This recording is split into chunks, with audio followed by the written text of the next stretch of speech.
Cellar Door Skeptics begins right now. Prepare for the revolution with your hosts, Christopher Tanner and Chris Hanna. Oh, welcome back to another Cellar Door Skeptics. Thank you all so much for joining us tonight. I feel a lot better tonight being able to do this back at my house rather than in tandem in flight, where I was in that hotel room, because that was a little silly. But it's very enjoyable to be back at home doing this at the house. I sound a lot better, so I'm happy for that. Last week my audio drove me. It wasn't last week. It kind of was a little bit. Hannah disappeared, and I just couldn't get the hearing right. And half the time I couldn't know when you were done talking, and I was on hotel Wi-Fi. It's just a cluster F, I sounded as good as I can hear, which is completely silent. That's basically the gist of my entire experience. We were in the hangout, essentially in the stream for a solid half hour prepping up, and as soon as the show started, just plunk, my entire network went down. I think the whole street went down. Comcast, Spectrum, thanks a lot, guys. I appreciate your well-timed infrastructure, but that was just one of those. There's nothing I could do. Just completely wiped out on me. It was a bummer. Yeah, so we did miss you a little bit, but the team kept it going for you, buddy. So we kept it going. It wasn't as bad as it could have been. Well, does my mic sound pretty good right now? Because I changed all the settings yesterday. I don't know if you guys saw, I posted a video. My 2-year-old was standing on the futon that I have behind me and using it as just like a mic stand box. And I just grabbed my guitar and started just throwing out some random riffs. And she knows one song, Let It Go, and she only knows one thing from Let It Go and Let It Go. And she yelled it into this very condenser mic over and over and over again, while I threw down just a nice drop D rhythm and some harmonics here and there. And it sounds like I don't know, like an early girl punk, but a little heavier. I don't know. I'm hoping that, like, not that they're super interested in music, but like it'll at least be something that we can just goof off with. I think it'll be fun that they have some kind of connection to music. The schools aren't the best world for that, or if they do, it's really structured and I don't know, kind of rigid. Like I like it to be a little bit more organic. So hopefully it'll be fun like that. I don't know if you guys ever just close the door and pretend like you're in a band with friends or something. Well, I think he does. You want to hear a little bit of it? Yes. So here we go. Yes. Ready?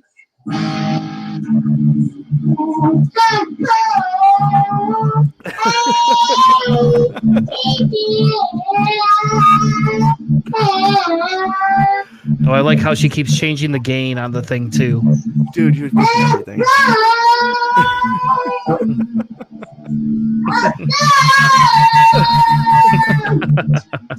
Two, three. Oh, is this take two?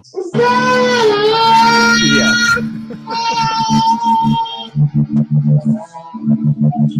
It's my BC Rich Warlock, my rhythm masher. Wow. Oh man, gotta love the kids, adorable. right?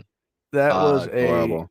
That was like a highlight of being a person who has created another person right there. That was one of the best moments I've ever had, being a person who has procreated. And I tried to get the oldest in, but she was like watching the Magic School Bus and just wasn't interested in hanging out with Dad. So she's 4 and she's like, "No, Dad, I don't want to do anything fun with you." So like that's where we are now. That's where we are now. Well, fair enough. And I don't think that's too bad. I don't think that's too bad of a thing. We'll see. I don't know. It was fun. Fair enough. That's adorable. It is. It is definitely adorable. I would play the video of the kids moshing, because that's your that's your next thing. You got to get one of those where you get both of them moshing in your living room. But and you got a big enough living room now where you can put like some strobe lights up in there, and you got like, because you have that weird like huge ceiling, right? Like you have, what is your ceiling, like 30 foot or something like that in that one room?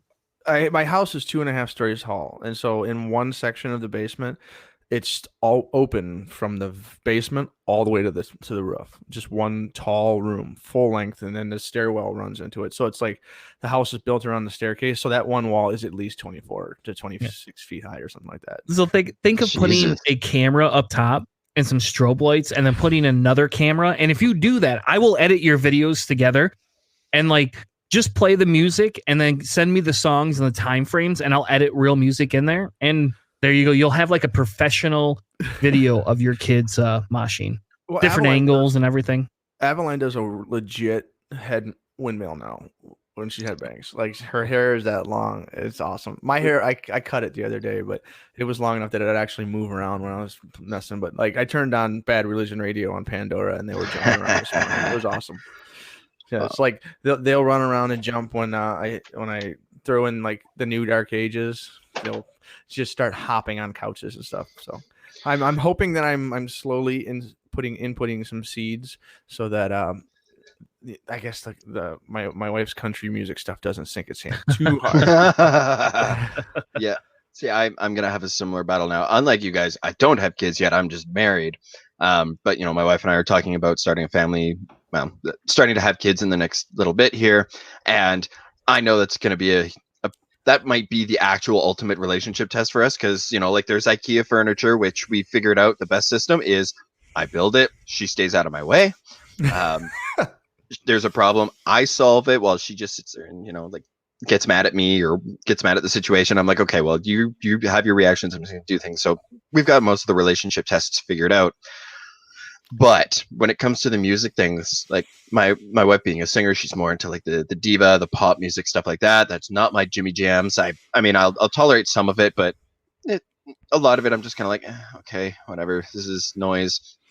You know, I'm more like you guys. I like the heavy metal. I need the headbang. I'm gonna have to try to find some way to make sure my kids get into that too. It's your car, your music. That's basically what we've got. It's like whoever's driving, if their tunes are on, then you know we just kind of make it work.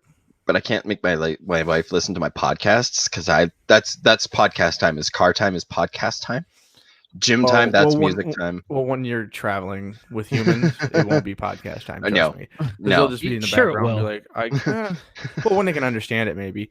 Because like my girls are a little too young to like understand podcast time, and so they're just like, "There's people talking. I don't understand." That's like that NPR. Yeah.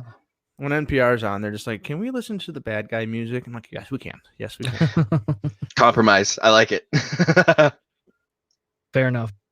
And you know, in my car, it's similar. Sometimes I pick, you know, my daughters really like Imagine Dragons for whatever reason. They think that's like the best. I don't know, the best They're band young. out there. They'll learn. And I don't hate them. Worse. They have. It could be worse. It could be worse. Yeah, you're right.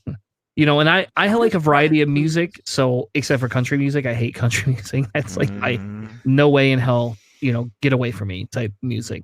But you know, like I listen to a lot of electronic music, and I'll put that on. Have that luxury. And they sometimes like it, but the other day I was like, you know, we're jamming, and all of a sudden my daughter like starts jamming in the backseat. I was like, "See, I told you this was good music. Like this is not bad music." Well, I like this artist better. I'm like, but this is better. I don't know how to tell you why, but it is. Yeah, it's a gut feeling on that.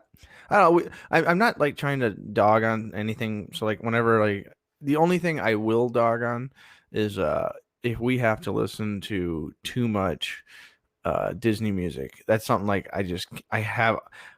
They like to listen to it, a couple of those sing songs or whatever like that. But like if I hear the Little Mermaid song like for the third or fourth time in a day, I will get visibly angry and irritable. I can.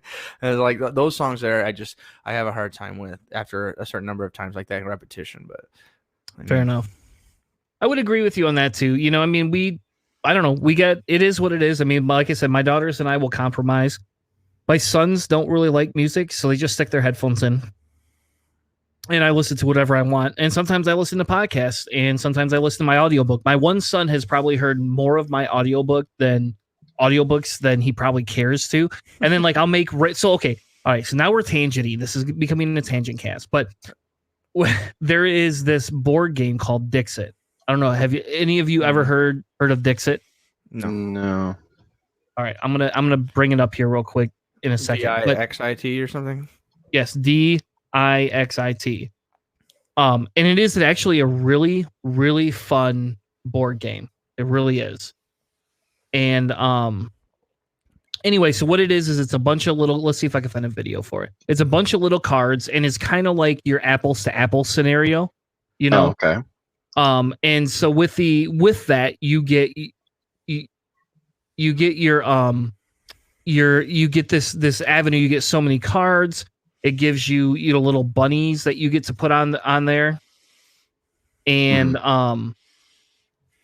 when they give you these little bunnies, the nice thing about it is you get to go around the little circle and you get to like make a guess. So what happens is you lay all these cards out, you make a guess, and you decide, hey, what am I going to do, right? Which one is correct? And the person who's going first gives the clue, right? So they're giving a clue of exactly what it is that they want to say. So in a second, you're going to see all these little cards. Here's a stupid setup. There's the little bunnies. Reminds But me of here's all Killer your Bunny. cards, right? And so what happens is you lay a card, you lay a card down, and you're allowed to say a phrase or anything you want. You get points if you get one person or more to guess, but not everybody. And if everybody guesses your clue, you lose points and they get points, right? And if you get one person to guess and nobody else does, you get points and that person do, right? So your goal is to kind of cater to one or two people, for it. And then the other players are doing the same thing. They're putting a card down that relates to it. So if you're like teardrop and anybody has a teardrop, they're going to put, a teardrop down, right? Anything that looks like it, and you could get fucked. So I was using, long story short, I was using references from books I was listening to on audio that I knew my son was listening to with me in the car. And he would never, like 50% of the time, he wouldn't get it. That means he was listening to it in the car, but he wasn't actually listening to it. Exactly. So like in that scenario you just saw there, that everybody but one person got it. Therefore, we all get X amount of points, But it's a neat, in fairness, it's, when your kids get a little bit older, it's a neat little game, Hannah, honestly, that you can, play with your family. And, buddy, if you want to invest in a group board game, you could put I think six people can play this. And then if we want more, we just throw coins on there and just call it a day. You can have as many people as you want. And it's really fun. Interesting. It sounds like a quick enough kind of board game. I know a lot of people, when they hear board game night, they kind of like cringe a bit at the concept of like a deep, long driven battle, kind of game where it's like people get wound up and stuff like that. So like that sounds like a kind of game that you can get a couple people together and actually have some fun, or play with your kids and just kind of have a good time, as opposed to be super competitive and aggressive and stuff. Because everybody knows like that, like the person who just takes it too far. And so like you have fun, and that person like will make something a little rough. I'm guessing, Chris, you're probably that guy. Not saying I am sometimes. But then like it is kind of hard to gather humans all in one place to play games like that. I've been thinking of like ways to entertain in my house now. I have kind of more room and space to do it. And like I work with people that are social. So I might, like start as the weather gets a little bit better and everything, I might start trying to find out ways to do something. I have an outdoor space, and maybe we could do things like that. So like, I don't know, maybe we could do like a board game rundown of like, good things for the spring or summer or something like that. And just kind of like here are the new things that are out or something. I don't know. We could maybe do something. If anybody's interested in it, you guys, the audience, and anyone else like board games, have any suggestions or something you'd like to see more people know about, or something that you'd like to see us kind of talk about and review, as I guess Buddy and I would be two lay people, and Tanner would probably be a moderate expert as to that thing. I don't know. Board games and stuff are interesting. I don't know much about them, but they're pretty cool. Yeah, they really are. And I think that's, I think that's the thing, it's kind of funny because, and this is, okay, and again, this is very tangent-y, but there is a card game my son and I play. It's a card and dice game called Star Wars Destiny. We played for about a year and a half now. Oh, yeah. You were saying something about it. The game's now ending. They're canceling the game. And it's kind of funny because if you listen to a lot of the podcasts, a lot of people are upset because it is a somewhat competitive game, right? They have competitive circuits, different things you can do. It's not as competitive or widely known as Magic the Gathering, but it's similar, right? Yeah. And it's a really fun game. Really, really fun game. A lot of creative deck building options, different things like that. But anyway, a lot of people on their podcasts, they're actually talking about, what happens next? FFG is a screwed up company, blah, blah, blah. There's all these issues with, these board game manufacturers, distributors, this, and that. What's going to happen? And people are talking about online card games, right? And they talk about this, and it's a big thing, I guess. I did not know that. And they're actually talking about, is this just a niche for, the 25 to 28-year-old, all the way up to the 45, 50-year-olds, right? Is this a niche for our generation? I don't know if it could be. Well, with the new ledger systems that they use for cryptocurrency, that could be something that could be really, really well used on board games. So, like, one of the problems with digital games of any kind, where there's any kind of rare cards and common cards or any kind of content like that you need to have a legitimate way to stop forgeries and stuff like that. You know what I mean? Like, if it's going to have any kind of competitive market, or if it's just going to be a thing where everybody has the same tools, what's the best way to use it? And you have to choose your strategy. So like chess or whatever. So like a card system though, where you have a series of really rare cards or ways to, however they would divvy them up. Like with a ledger system, like you can literally lock down how many cards, what cards, and all that kind of stuff. And if there's a ledger system, you can't create new ones because everyone has the actual record of all the things made. So like, you know what I mean? So like using like what they use for Bitcoin or something like that, they could be like, there's only 5 Black Lotus cards out there. You know what I mean? For like Magic the Gathering and stuff. You know what I mean? So like, if they had something like that where you could do that, like you can make an online card game or something like that. Cool. But the one thing that I was always skeptical of was like inside a video game, there's a lot of card games and stuff like that. And they're based on just random chance, dealings or whatever. And that's what I don't like about the online thing. Like Gwent from The Witcher is an online game. Like they have a whole thing. You can buy into it, do all sorts of things with it. I won't. Well, that's I won't that play kind of it. stuff there, like a buy-in or pay-to-win type thing. That's always just something built into an algorithm. But if you inherently have an algorithm based on cryptocurrency protocols, so that it's impossible to cheat because everyone knows all of the cards. You can look it up, and it's transparent. Then you could create a competitive market where like people actually have to. Whatever it would be. That's what, like, really what I mean is that like when it's digital, when anything's digital, somebody spends enough time and finds a loophole in it and ruins it. And I mean, there's someone who's way too serious about it. I don't know, man. I'll tell you what. Let's put a pin in that because I actually will do that research because there, like I said, there's a new game called Runeterra, and I really haven't gotten into it personally myself. But there's a new game called Runeterra, and that is a digital online card game. It's got similar structure to the Star Wars Destiny game that we played, but it has no dice mechanic. And there has not been anybody that's found a way to cheat that yet. They have also like a Magic the Gathering type online game. And so there isn't, I don't know, maybe there is ways to cheat it and people just aren't saying it. But I'll do some research and I'll look into that. And I think we could come back. Maybe in a couple of weeks, we'll have that conversation a little bit. Cool. Yeah. I don't know. Because you're right. It's weird. We're able to tangent on this for this much. We could definitely make a segment. I could talk about board games for like every episode if we want. I know you could. You have not seen my board game closet, nor have you seen my how about this? The new game I'm into is Star Wars X-Wing, which is little miniatures. And they're little miniature, Star Wars planes, and they fly and like kill each other. They're really not fun. Planes, they're ships. They're starships. Come on, damn it, Tanner. These are miniatures. I could bring a picture up of this, but now we got another 15 minutes worth of discussion. What is a plane in Star Wars versus what is a ship? Whatever. There you go. Hey, you're starting the explicit tag now. Anyway. So I think the first, we'll get off the board games and we'll come back to that. If you're interested, maybe we'll either do a side podcast or we'll do a segment or something like that coming up What here. about like Patreon content? We could do Patreon content for that too. That would be worthwhile. Ooh. So if you haven't joined our Patreon, there it is at the bottom of the screen. You can join our Patreon. All the money gets funneled back into the show. We do not profit off it, nor do we use it. And well, I'll just say every year we donate more than the amount of money anyway to some charity. So, all right. But without further ado, the first topic I really wanted to have a conversation about was food waste, right?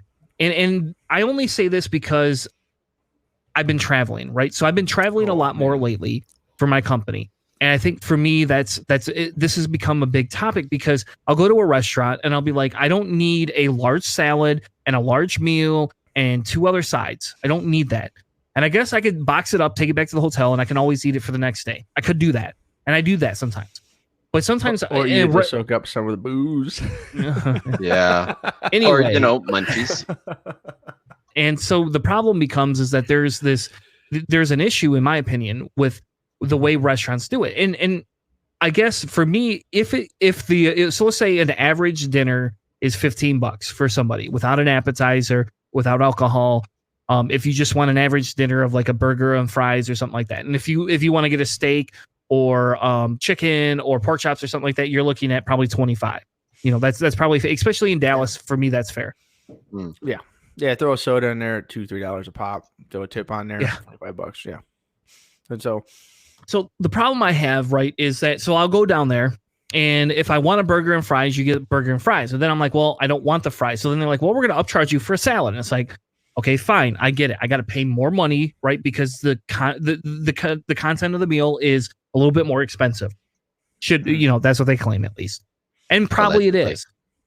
Or it's just Texas way of shaming you when you eat greens. No, they did it in Wisconsin too. They do it in Michigan too. It's an upsell. Like when I go out with my boss for lunch, we have conversations about that because it's like him and I are just like, I don't, I'll eat fries. Don't get me wrong, but like most of the time I don't care. In Texas, it's fried okra though. Like when you eat, like I love fried okra. Holy crap. Like really bad.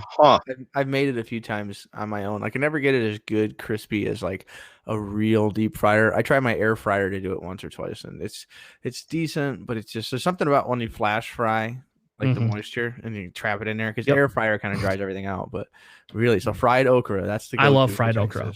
That's cool. That's like a guilty pleasure down there. But anyway, it's a crazy looking thing. My kids were like panicked by it. They're like, "This is alien food." It looks like tater tots. Yeah.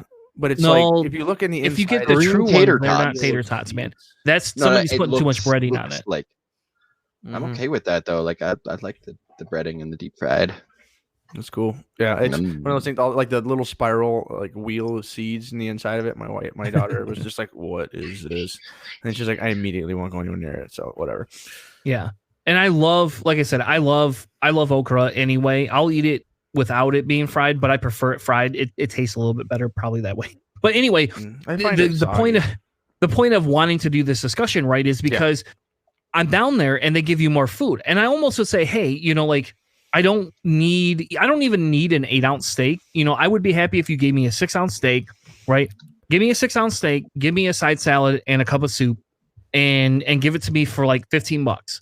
But they won't do that. You cannot get that. It's not like a thing. You can't say like think about it this way. I want a portion size. Like if I go buy a t-shirt, it's small, medium, large, extra large, XL, double XL, triple XL, right? You pay a little bit more if you're in the double XL, triple XL, because you're getting a little bit more fabric. Get it? 100% understand. You should do the same thing with food, in my opinion. And if there isn't anything on the menu for like, because usually there's like a low carb. Or not a low carb, but like a low calorie option, which would be like an unbreaded grilled chicken and a vegetable. But they still bring bread to your table. No, they still try to sell you an appetizer, and they still try to sell you dessert. Yeah, no questions asked. Again, no questions asked. Like if you're, so that's the problem is they're giving you all this excess food. And the funny thing is like so when I go, I will say they'll be like, all right, we'll bring bread. I'll be like, nope. And if I don't want it, I'll say no. Do not bring me bread.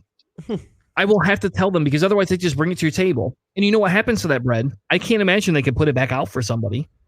No. Maybe. No. I don't know. Well, leaves, I mean, something leaves go back, maybe. But I don't know. It depends on how upclass you're. So pretty much what your argument is here is that like you typically don't need this much food. And so in such case that you wouldn't eat it or it would just be left over or whatever. They're just throwing what would be decent food away. And in a lot of cases, they could actually like try to plan the portions so that they maximize the amount of food just being used so that they're not wasting food. So at the end of the night, they don't have a trash barrel full of decent food for people to eat. Yeah. And that's why like the idea of a buffet is very logical to some extent, right? But the food quality, A, is usually poor. It's And hard for B, food to stay good for a while. and B, the other issue on my side is like if I go to a buffet, I have a harder time constricting myself to eating, just the normal portion because it's like there's so much options here. But in essence of that buffet style, and like that's kind of like at home. Like, and it's weird because I do portion dinners for my family, and there's always leftovers. You can go get whatever you want left over. And like I know certain meals garner my kids saying I want more food. Like if I make French toast, I better make an extra like 5 or 6 of them because every one of them will ask me for an extra one and some extra eggs. They just do. That's like a thing. And so I know this ahead of time. So I'll make a little bit more because I know the leftovers will get eaten. But if I make like baked chicken or I make Mexican, spiced chicken, 80% of the time nobody asks for leftovers.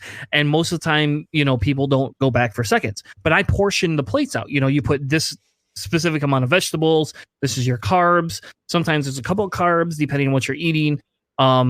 Stuff like that. And we portion them out. And like my wife and I have done this, we've been together 13 years. We've done this.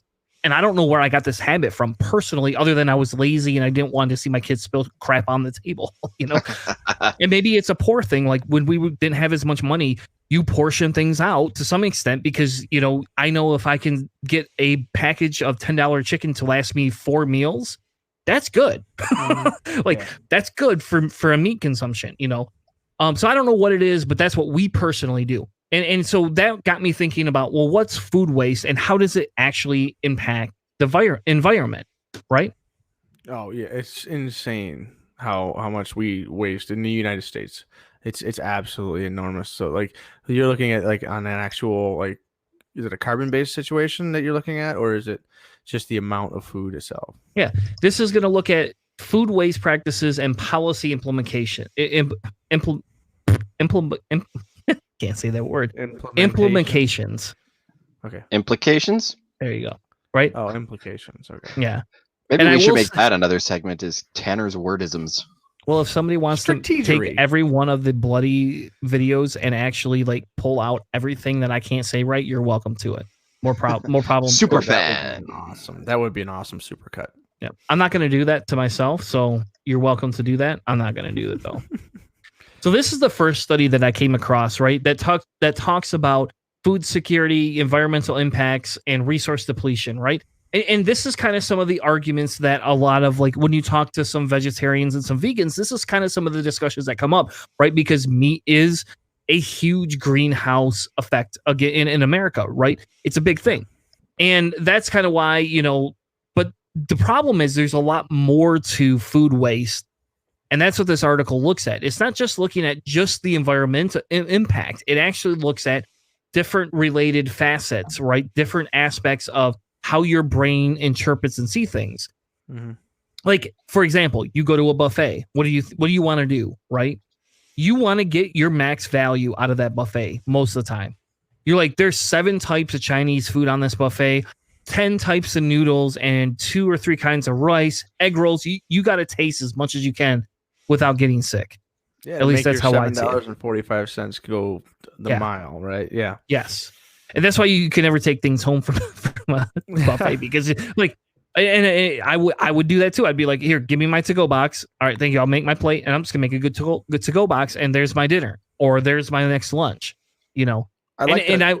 I like how they have it in the article. They talk about like food and household practices. Like that's kind of what it is. We personally, I typically use the Michael Pollan's In Defense of Food strategy.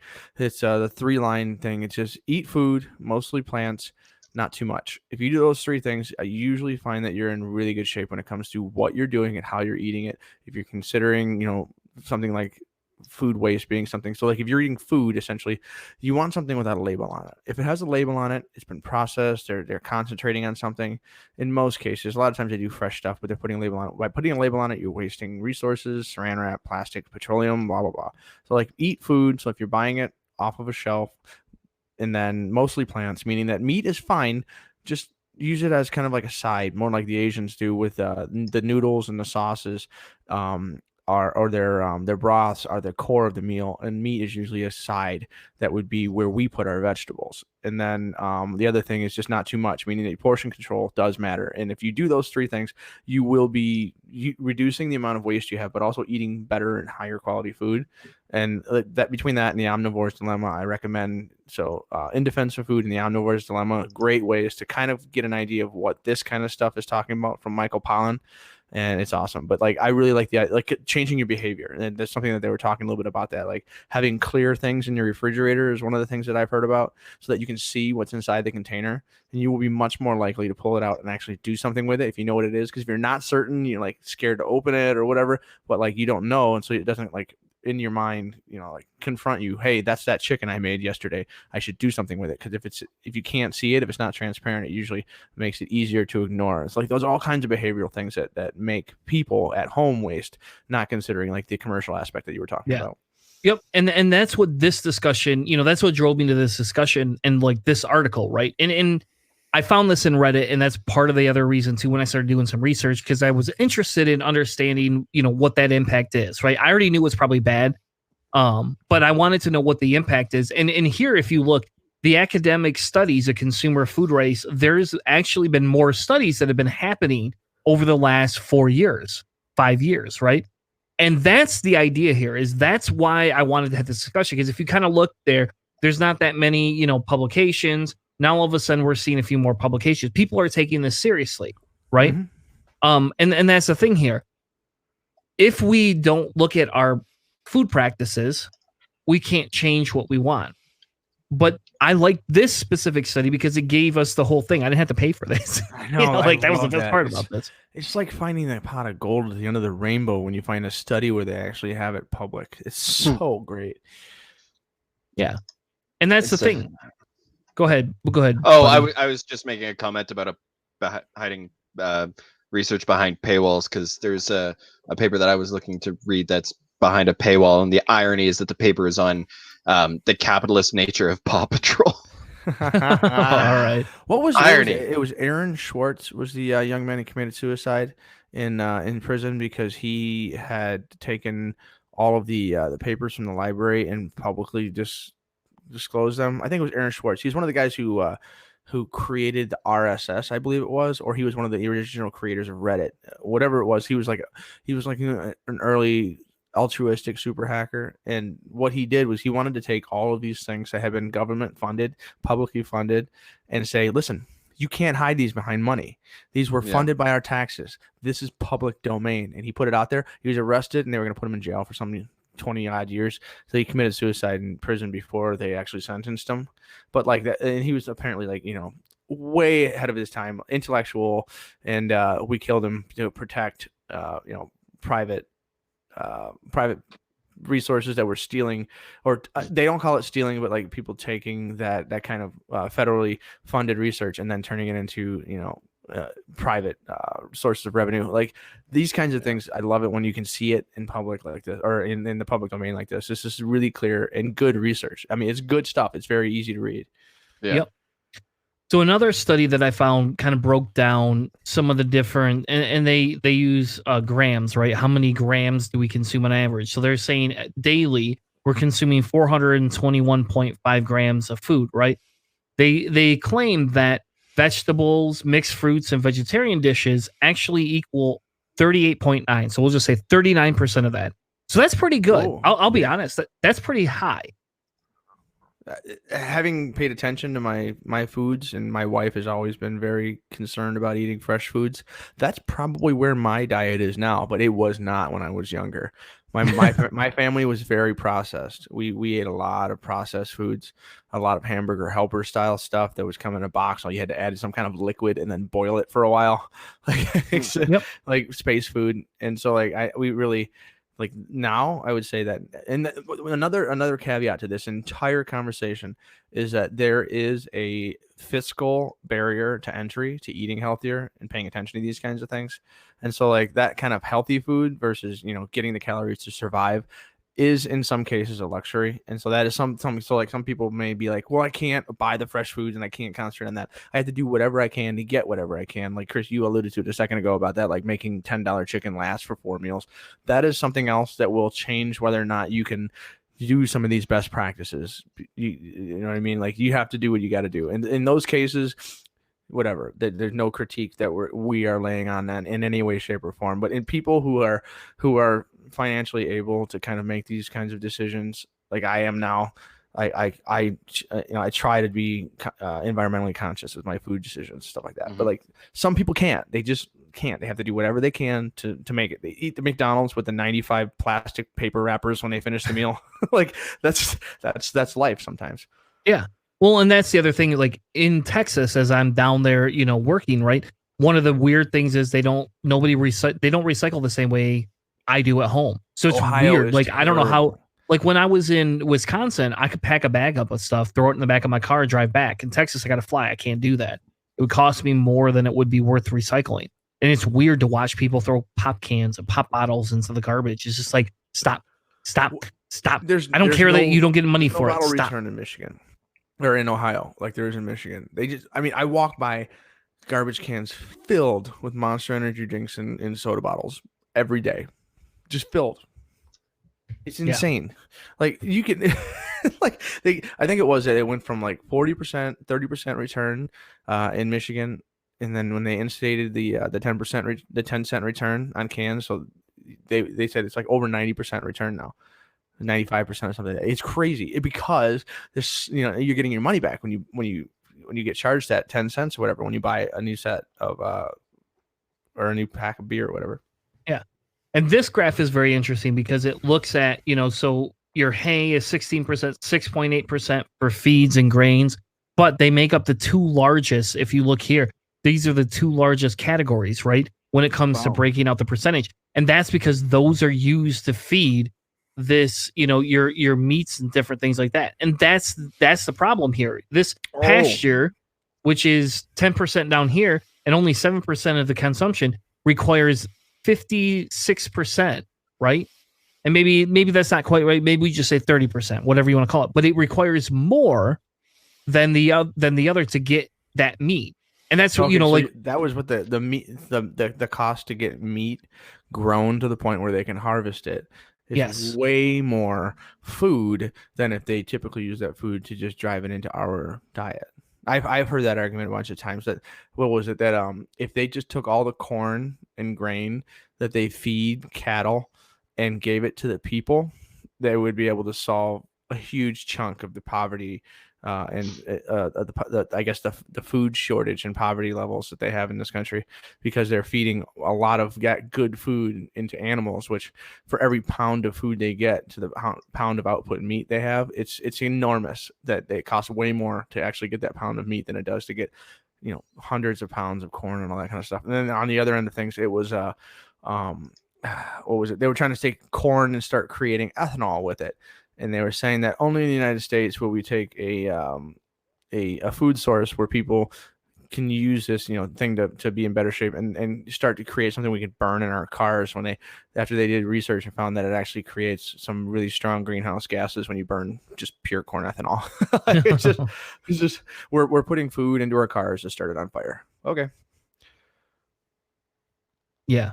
And I don't know, and I guess I don't know. Let's look at this real quick. And then I really want a Canadian perspective, right? Like I want to understand on the Canadian side, is this kind of similar up there as it is down here? Or is it because things are either more expensive or scarcer to get fresh? People don't waste as much. Because if you look here, at the Harvard Education Center, they said they had this article where they talk about climate control, losses from cooking, different things like this. And they look at the difference between food loss and food waste, right? So the losses from mold, pests, different climatic control, that's like what happens at your supermarkets, right? And this is, the farm I worked for when I was younger, we used to donate seconds. Anything that wasn't, looking good or had to be used up, we donated it. And there was a guy, I hated this guy because he was weird, but that's a whole side tangent I don't want to get into.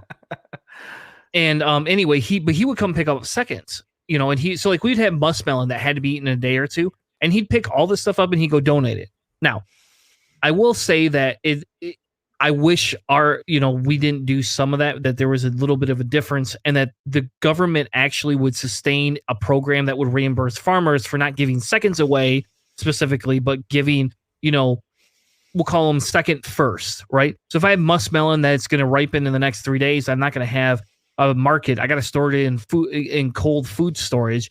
Give them, a base price for it and let them donate it to shelters or, like in this case, it was the fire stations in Holland that used to get all this stuff.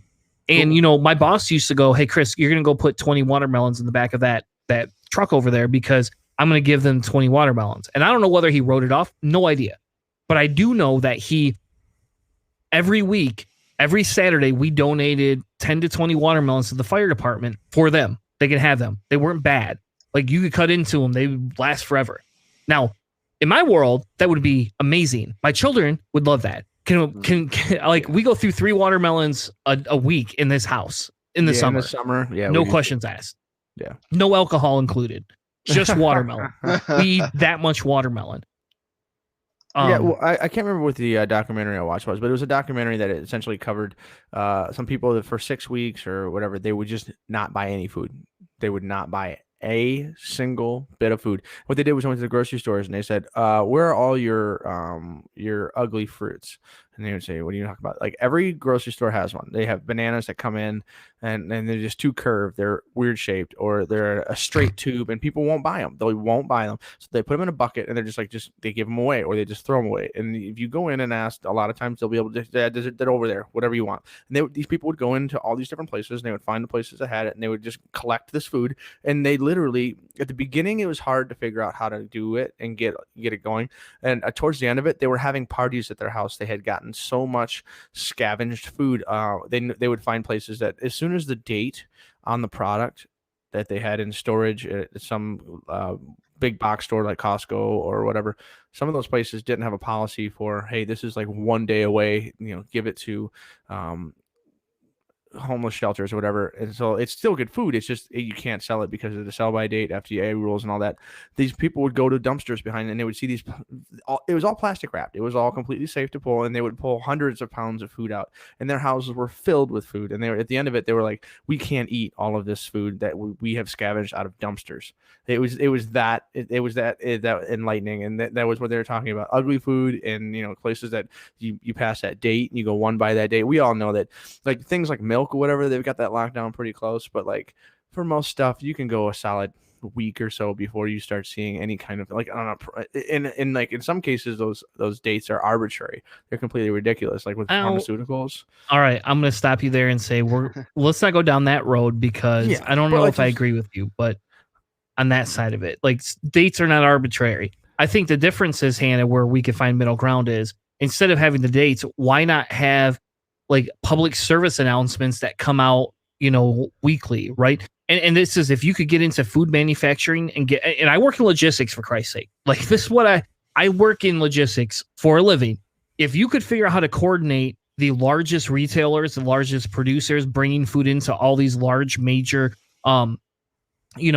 super centers, right? And say, okay, hey, all the milk that's coming in is going to expire by this date, right? And then you have a public food announcement where you say, hey, this is what I have. We're selling it at cost. Here you go. Because I won't be pissed if they make 40% on a gallon of milk normally, but if I buy it on that day, it's this price. Because what will happen is people will start to buy it on those specific days. We'll see less food waste go to happen. And then what will happen is that should drive down the fact that they don't need to produce this much bloody food for people. Yeah. They're overproducing to ensure that they get their enough profits because they don't care if I sell a gallon of milk and make 40% on it, right? And they don't care if they got to throw 3 gallons away for every one because that one makes them 10%. Yeah, so basically my perspective on that is like the date can be, relatively vague or something along those lines. Like there are ways we can maximize this stuff. So like whether or not some products are exactly on that date and after that date, we can talk about that in other words. But like what it is like there's a legitimate line that they have to cover. When you said like to trying to create like an infrastructure or something like that, there are a bunch of places that have food bans, food throwaway bans. I'm looking at a PBS.org article. I'll add to our information here in a minute. I just did a quick search because I had heard about this that since 2016, large grocery stores in the country of France have been banned from throwing away unsold food that could be given away.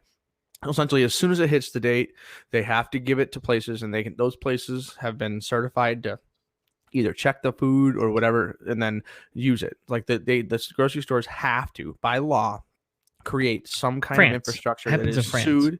Yeah, that's what this is in PBS article. I'm going to send it to you in a second, but they you literally have to have that that infrastructure is part of the business plan. It's in the system. It's required. And this article is saying, is it working? And so like these are kinds of things that are they're being tested in small scale. I mean, we would say France is, kind of a large scale because it's a very important country, but in the end, it is a relatively small scale as far as like comparing it to the United States or China or Russia or whatever. But like these kinds of things, we're seeing a lot of places do these scaled tests to see if it's a viable resource. And if it does turn out to be the thing, like we can hopefully get enough in the US. I don't think there was any way we could ever get past the special interest groups to ever have something like this get instated, but it would be really cool if they did.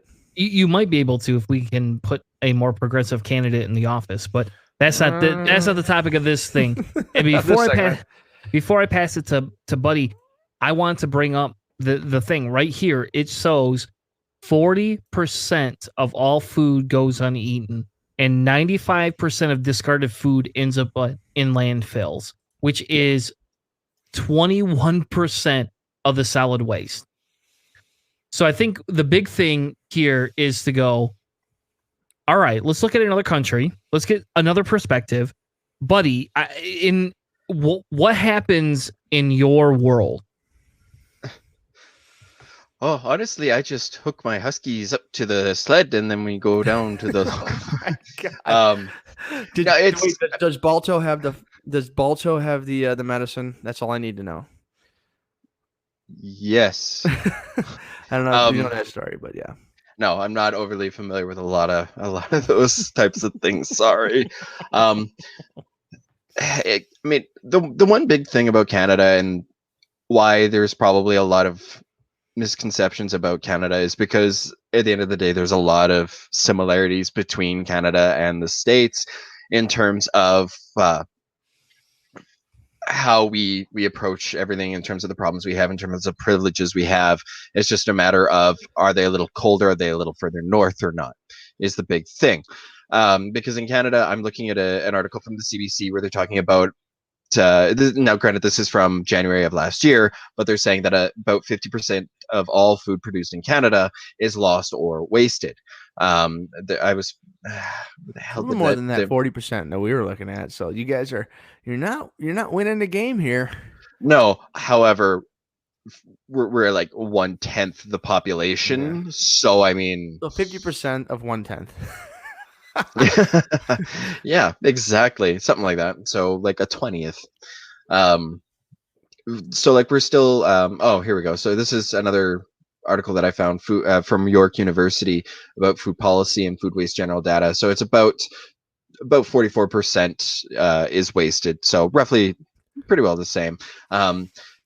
So there's really not a whole lot of difference to talk about. So what I will bring to the table then is just my experience from working in a grocery store, and how maybe because we're so privileged that this is why now all of a sudden we are wasting so much food, is because we do have this overabundance coming in that we can just, get rid of it, and, we're not really over that worried. So I worked in a grocery store for about 11 years, and yeah, it was long. Fortunately, the last few years I was working night shifts, so I didn't have to deal with a lot of people. I actually didn't even do with a lot of stock and whatnot. I was just doing backstage stuff, but that's another story for another time, kids. So one of the policies that we had was basically just the way we would handle food if, to get rid of it if, say we dropped it on the floor or whatever, especially in produce. Like even if it was a banana or an orange or something, it had to go to the compost. We couldn't legally sell it, blah blah blah. And I I would see how much we would end up sending back just of our produce department. We would send, so we had a bin. It was about the size of a crate. Tanner, you work in a warehouse, so you know about the size, how big crates are. And it was about 3 feet high. Well, that thing would be overflowing after a couple of days with how much we would get rid of. Now, So to 4 be by fair, 4 by 3 feet, basically. 4 by 4 by 3 plus, a pyramid on top. Oh, wow. Now, to be fair, To we be fair, we would at the end of the we would do a lot of cutting up for presentation for some of the lettuce. We would cut out some of the cores, cut out the cores for some of the pineapples, cut off the rinds for some of the melons and whatnot to make platters and whatnot, which is actually just kind of another way of marking up the price astronomically. It was kind of disgusting how much that little bit of labor we could justify in price increase. And wrapping Disgusting. Yeah, and that too. So some of the waste was, inedible stuff, which kind of goes hand in hand and can be used for compost and whatnot. Same with goes for the bone from meats and other various tissues and parts of food that we can't eat, seasoned shit like that. So some of it's justified in the sense that it's inedible, but the rest of it, you're just sitting there and you're like, I have to get rid of this because somebody might it might be a violation of law of food safety laws. And I think we're kind of a victim of our own success here in the first world in terms of how much we do waste for that reason. And how much we waste at home because, we stock our fridges and freezers full, and every couple of months we go through them and throw out half of it because we didn't end up eating it. Whoopsies. You don't see things like that in other first world countries in Europe. I didn't see that in the Philippines. They made as much food as they could for everybody, and at the end of the night everybody left with their meals for the next day because it's just their approach to food, because otherwise it would go to waste, and they can't really afford that. Yeah, so my thoughts on it are, at the end of the day, like as I said, I think we're a victim of our own success in that regard. And I mean, one of the big things that I've listened to in other podcasts was, I think, the Skeptics Guide to the Universe. Is they were talking about food waste in Vegas. Oh, and God. That sounds just like a bad place to start talking about food. One of the articles that I was reading, though, is that there's actually been quite an industry come up underneath that to deal with that as a way of better managing it. So they're trying to put it back into the agriculture system, it looks like, where basically they turn it into food for livestock and whatnot. So, I mean, it kind of makes sense, but there's still...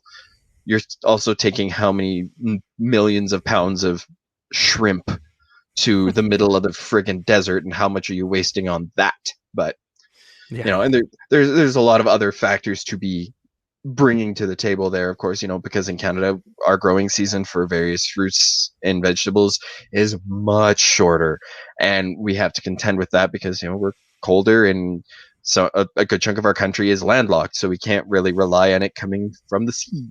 So it's got to be sent by train, by truck, and that type of thing. And then there are all these other resources going into it. And then with half of that going to waste, that really makes it so difficult to justify the excess of food, the fact that we're wasting almost half of our food that we produce, I guess brutal. One of the things that in Michael Pollan's book is when we eat strawberries in the winter, when we eat bananas in the fall, or in spring or whatever, depending on what is seasonally available where you live. So in the winter, you should eat legumes, you should eat root vegetables, you should eat locally sourced things that are available at the end of the fall, and you should really work on trying to find ways to get things that have been canned and preserved, but they're the kinds of foods that, because like when you demand a strawberry in December in, let's say, Michigan, or in I would assume in Canada, probably significantly more,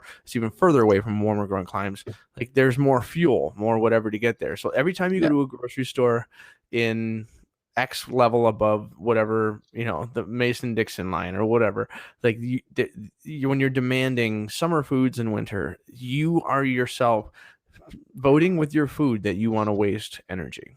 You want to be wasteful to a certain degree. Absolutely. I mean, there are arguments in favor of, outsourcing foods. For example, things such as growing seasons can impact.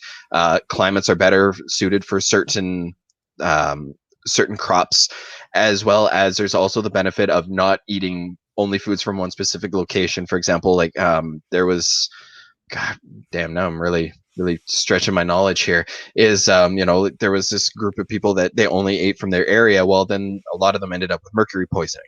Oh yeah. So you're eating. There's benefits to eating a variety of foods, and it's even better for the environment to not try to force certain crops to grow in certain climates, because you have to add so much to the soil, you have to do so much extra work and waste so much extra resources just to force those crops to grow in those climates. So there is merit to that, and that is kind of the cost of diversity. So we can accept, I think it's reasonable to accept just a little bit of that cost. However, when you're looking at the first world wasting 50% of the food, that's not okay. We're kind of perishable items and things like that can make that case a little harder. But I can definitely agree that like having a diversity of calories coming from a variety of places, but also like that mercury poisoning thing, like that is definitely another example of another area where paying attention to your environment matters. Like if you're getting food from up in West Michigan, northern West Michigan, you're gonna get a bunch of PFAS in all of your water. Yes. Like there's nothing like what do they call them? Forever chemicals that take thousands of years to break down, so they accumulate in your system. Like all of that kind of stuff. There's a whole bunch of stuff that ties into like food waste, environmental awareness, and all that kind of stuff.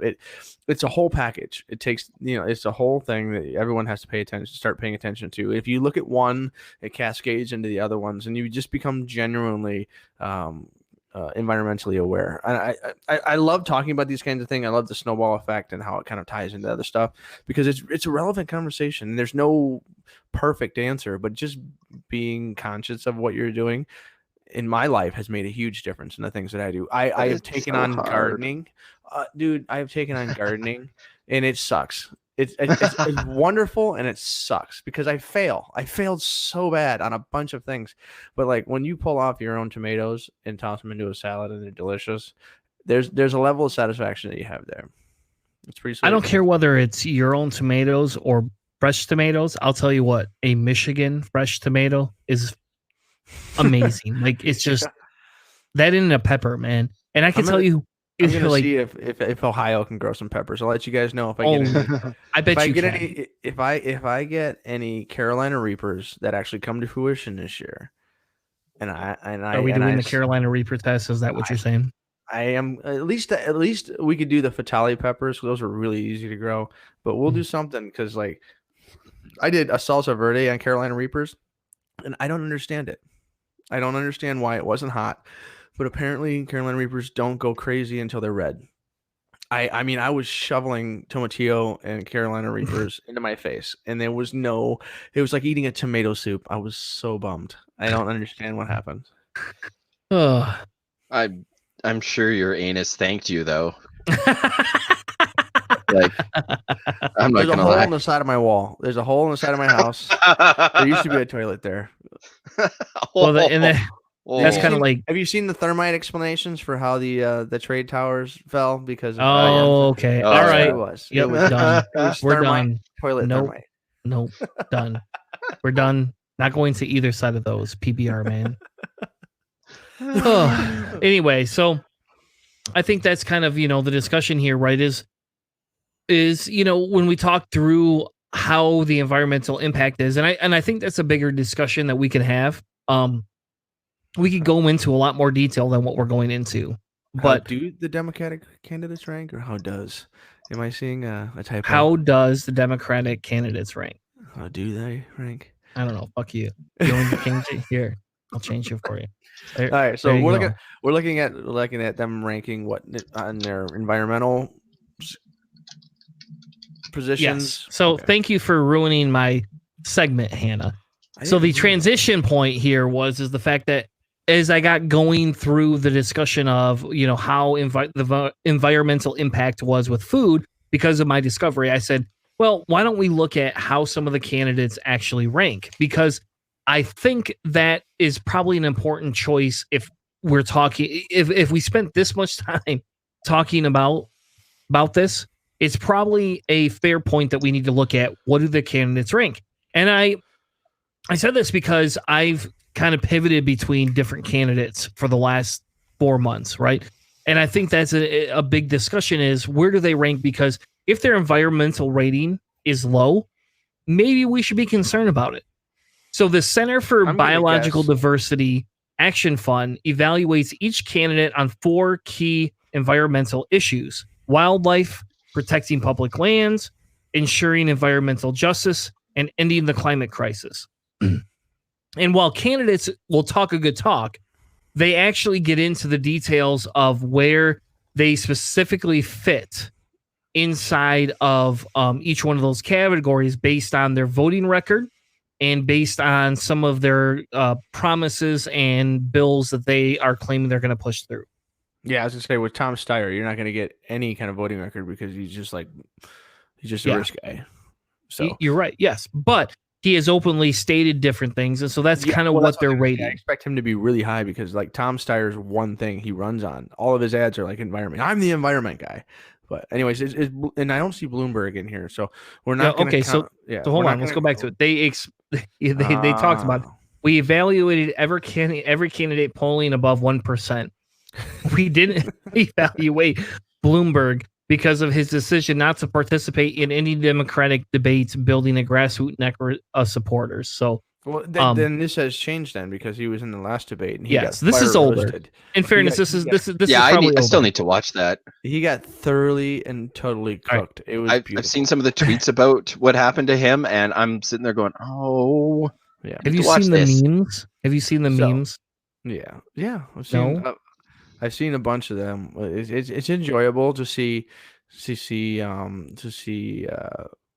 Bloomberg just getting hammered. I will refuse to use Trump's nickname for him because it's dumb and it's I don't know. He's making fun of his height, which is kind of like cheap. But in the end, like it's really nice to see essentially everybody just kind of take attack because like the Nevada caucus just went through and he wasn't even on the ballot and everybody was posting. They're like, did he just quit? I don't understand. Why isn't he even in the results? But that's a real thing that people don't understand. That he isn't even considering those first 3 places. He's going for Super Tuesday right out of the gate. He's not even on the ballots. Like these are things that like people who vote don't really understand how things go, even just a couple states over from where they are. It's like an understanding of how the electoral system works and primary system works is still kind of eluding a really, a large group of people who are like, wait, this is real. And so that's one thing, but that's the reason why I wanted to see that the Bloomberg thing on here. So what we got here are the 7 of the biggest. Andrew Yang is out, but everybody else is still in on this screen. Yes. But I think it's important to look at that because if we don't analyze that, I mean, he's not going away. It's not like he's just disappearing, in the mix. He's going to be here, and he's starting his own podcast, right? Yeah. So I think it's important. Yeah, Yang's starting his own podcast. He's been offering he's been offered to do commentary on a show. I don't remember the name of the show, but he's picking up because he has some valid points. In fairness, he's a very good orator, and I don't know. I think he's looking to make a name for himself outside of just the campaign guy that did UBI. Well, he developed into an actual legitimate politician during this campaign election. I mean, pulling some of the numbers that he had, like he was clearing people who are political career people. So it was really nice to see what he's got. But as far as I'm seeing right here, he's not really doing so good. C's across the board I mean, he's passing. He's got a passing grade if you're in an American high school. But, C's get degrees, man. All right. Don't tell my kid that. So we can look at the analysis of each one. So okay, we'll pick Joe Biden first, right? And see, this is where they kind of go into, and so again, I think some of these ratings might be a little skewed just because again, you have voting record versus no voting record, and I do think that's a problem, honestly. But we have to have somewhere to start. we have to have somewhere to start. Biden fails to address phasing out leasing of fossil fuels on public lands, and he also fails to set ambitious goals for drastically reducing greenhouse gas pollutions. And this is kind of where it gets into, so each one of these areas, they talk about it. And I don't know how much you want to get into each one, or do we want to pick a couple of candidates and say, to me, Biden, it's inconsequential. We know where he stands. If you go back up, he's, an overall C. Yeah, you got a C plus, which is completely understandable. It's completely expected from a guy who's basically a corporate politician. Like, he's not going to push the powers that be in the things that are established in the American economy. The American economy is a fossil fuel industry. I mean, all those kinds of things. He's not going to bang on those real hard. A centrist would get a C here. They wouldn't fail, but they would still, okay, guys, we'll push a little bit. The American people say they want a little bit better miles per gallon on their cars. We'll do that, but we're not going to go against fracking. We'll let them start, mini earthquakes all over Ohio, for example, or something like that. It's like Biden would be okay with something like that. And so Pete Buttigieg is pulling a little bit less than that and is a C minus. He doesn't have a whole lot of voting record because he's just a mayor of a relatively decent sized city, but I'm assuming they're going with a lot of his campaign promises. Yes. So he has stated nothing on wildlife protection. Therefore they rate him low, doesn't mean that's truly where he is. And, that's part of the problem with this. But, again, you gotta start somewhere. We're starting here. This is where it is. For public lands, he is committed to ending fossil fuel on public lands and subsidies for fossil fuel companies, which is good, especially because he is a pretty big contender. Even after last weekend, he's still a pretty big contender because he seems to be the CNN favorite. We'll call him the CNN boy. Besides Bloomberg, he is the guy that's trying to argue the down ticket thing. He wants to be the moderate that will strengthen the down ticket, all of the senators and all the other positions for the rest of the electorate. Like, he says, that was his thing. He took direct attack position against Sanders in the Iowa caucus or the Nevada caucus, essentially saying that, aside from my ego, I'm the one that's concentrating on the down ticket stuff, which I do disagree somewhat on, but I can also agree with it a little bit. It's like that people are concentrating too much on the presidency, and the things that are up for grabs when it comes to the Senate is really important. I have not heard enough about it because a ton of seats are really, really up for grab right now. But anyways, climate stuff. Yep. So focus. Yeah, focus, buddy. Or focus. Hey, my brain hurts. So environmental justice, he rates higher, right? He is pledged to invest in, lower income areas. He's looking to invest in infrastructure. He wants to invest $70 billion in ensuring that all communities have access to clean and affordable water.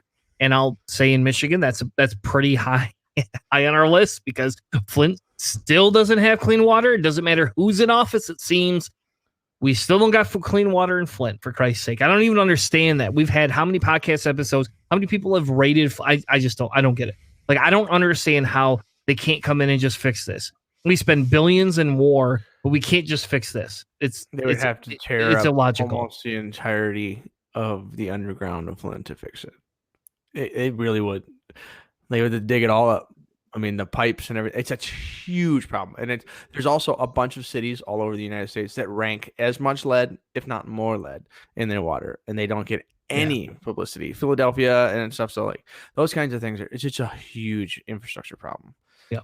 So Buttigieg comes in and says he's going to work towards that, which I'll be honest, I find that very commendable. And that is something that I'll be able to tote if he does have to be voted for. I would hold hold his feet to the fire if he was the candidate, because he said that he was going to do that. I don't know if he would. I don't know. Trump always liked to talk about infrastructure week. I've heard it 6 or 7 times, and in the end, it just comes down to some other kind of scandal or something. So Amy Klobuchar. Yep. So Amy Klobuchar gets a D rating, right? So this is different, and I found this one interesting because I did not understand. I didn't understand why they rated her so low. But they talk about, so we'll address the wildlife, right? She has repeatedly undermined the scientific integrity of the ESA by sponsoring legislation that would remove protections for the gray wolf populations, and Western Great Lakes region. She also has corresponded legislation to exempt lead ammunition and sports fishing equipment from regulation, despite the fact that it is poisoning the wildlife. So she has a record for an environment, and she's not landing. Oh, I mean, well, it's she's in a rural state. She's in a decently rural state, and so she would be like some of the other moderate Democrats who have been on the edge of, can I vote against Trump and still keep my seat? And the same and vice versa for Republicans who are considered moderate. Can they vote against Trump and keep their seat? Like all those types of things are a big deal. And Klobuchar has always had to do with like what Bernie Sanders has to do with gun control in Vermont. Vermont has very little gun violence, but they have very open and supportive gun laws. And so it's one of those things where he has to kind of deal with his base being in Vermont, not being particularly worried about gun control because they don't have an issue with it. She's the same way. Like all of the people in her state, they're relatively whatever. We hunt and we like to use lead shot, and it's not that big of a deal because it's pretty sparsely in rural state. It's like this to keep her seat, she has to be amenable to those people, those voters. Yeah. And so when we look at environmental protections, she fails. And public lands, she supports controversial projects that allow them to wipe out wetlands, allows them to, oil pipelines, all that stuff. Yeah, all of that. Those small, poor towns need something, and they see a big oil pipeline and jobs, and they're like, yes, let's do that. Yep. And so to keep her job, she has to vote for that kind of stuff.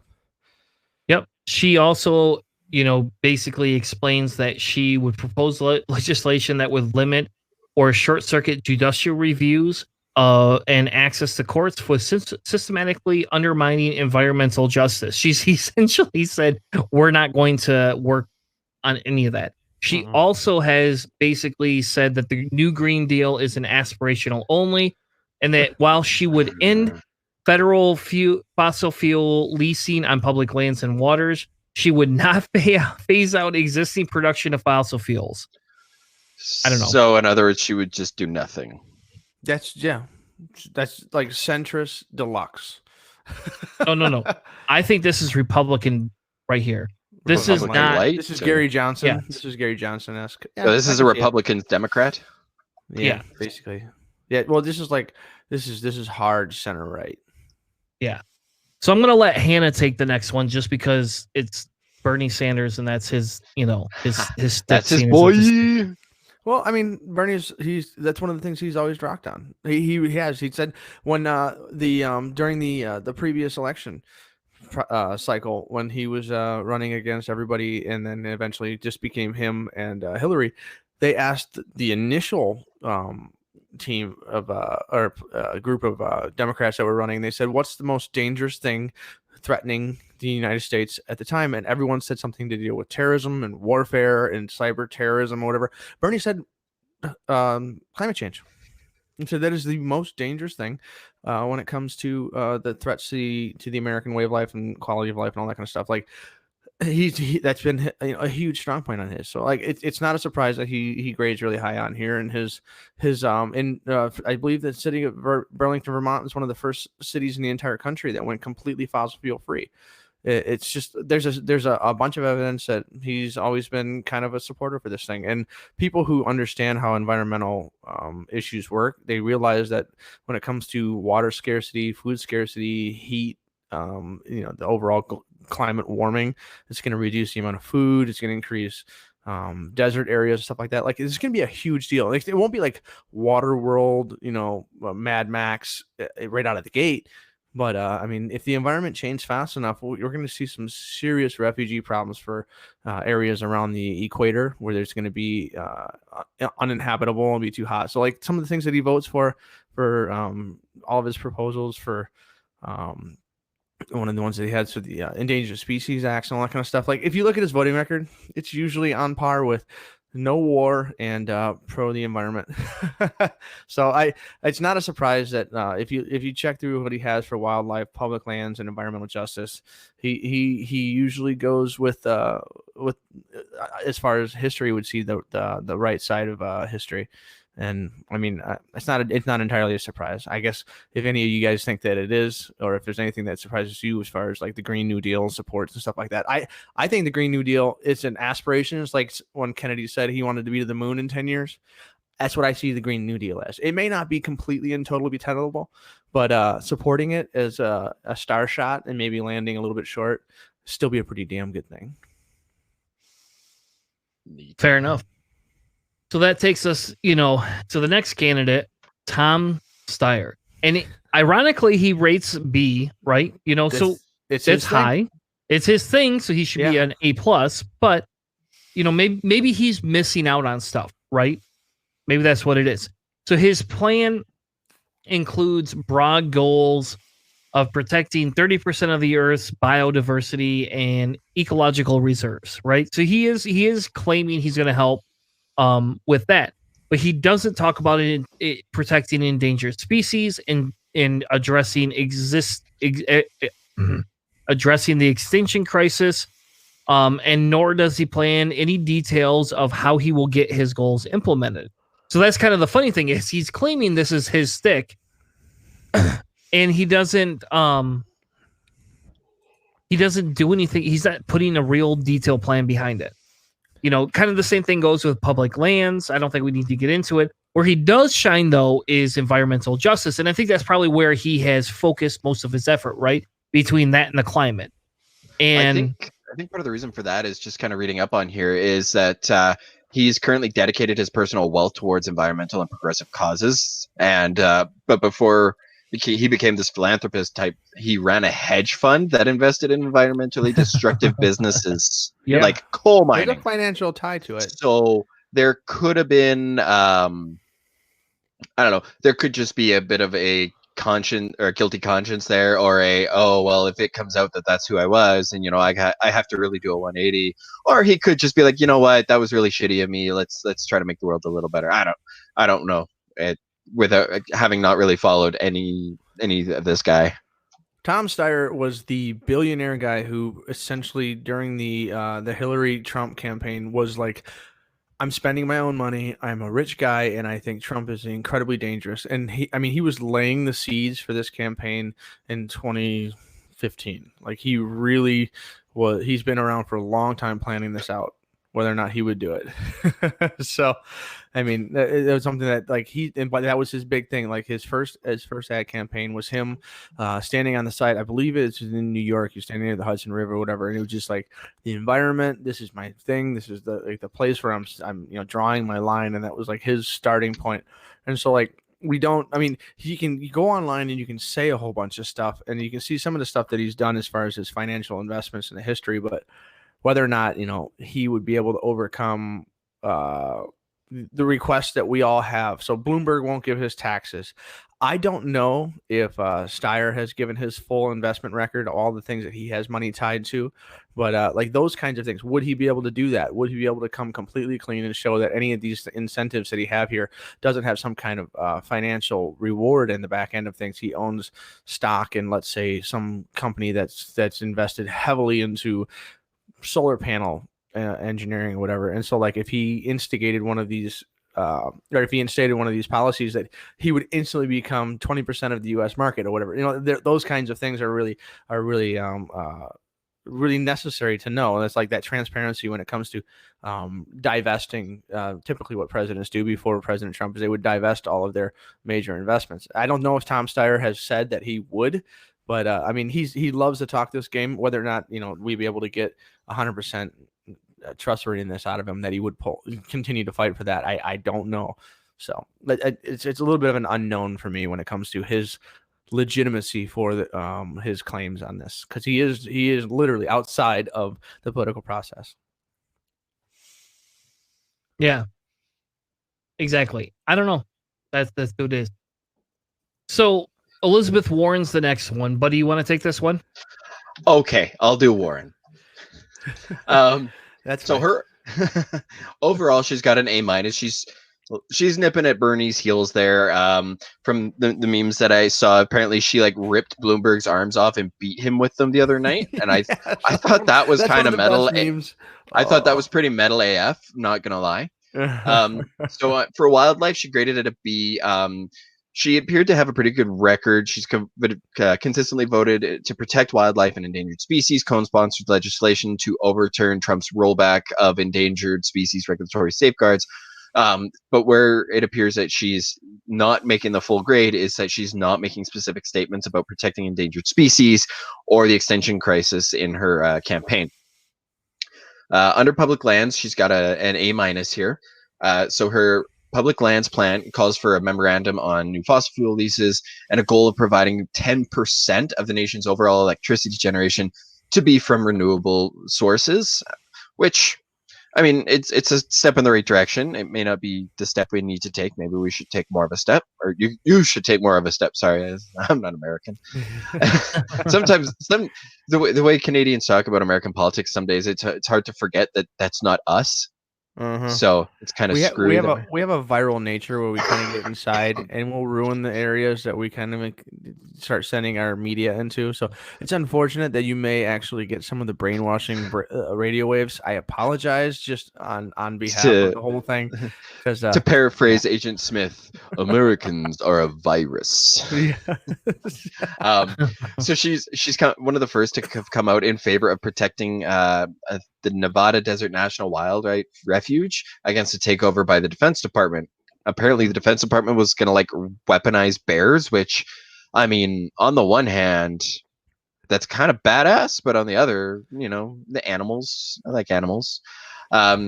She opposed Twin Metals mining project outside Minnesota's boundaries. She's committed to revoking improperly issued permits for Keystone.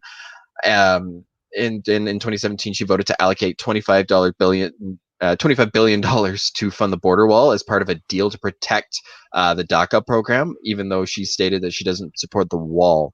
So I guess that's kind of like her willingness to be doing the right thing, even though, it's a shitty thing regardless.